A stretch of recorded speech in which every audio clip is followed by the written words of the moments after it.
Now we will perform the experiment for DC shunt motor and plot the load characteristic. The circuit connection is done as according to the circuit connection given in the lab manual, but instead of using the RPM indicator panel, we will be using a tachometer instead.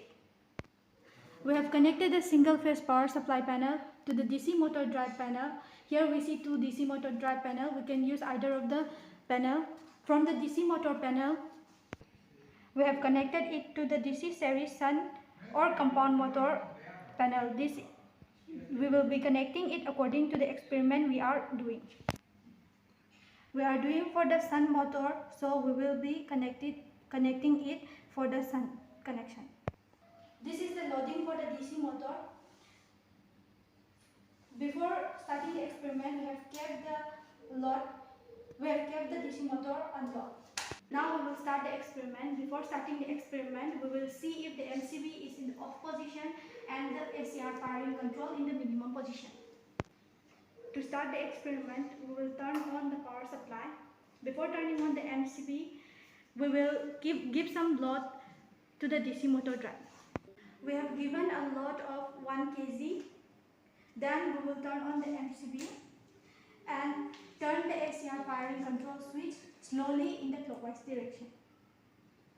As we turn the firing control switch, we will observe the DC motor just as it starts moving. Then we will observe the voltage in the voltmeter and the current in the ammeter. Now let us turn on the ACR firing switch.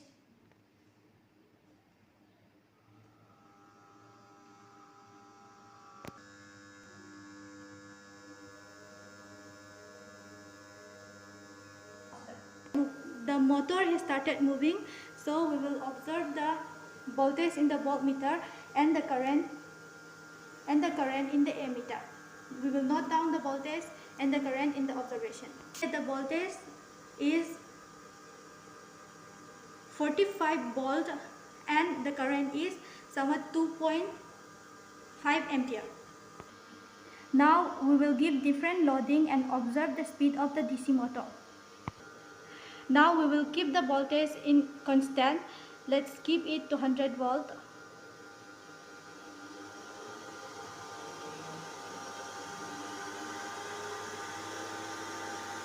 Okay, we have kept the voltage to 100 volt. Now we will observe the speed of the DC motor for different loading.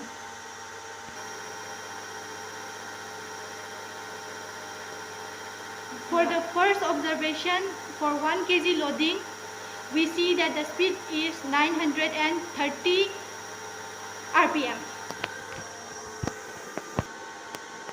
We will also note down the current from the ammeter.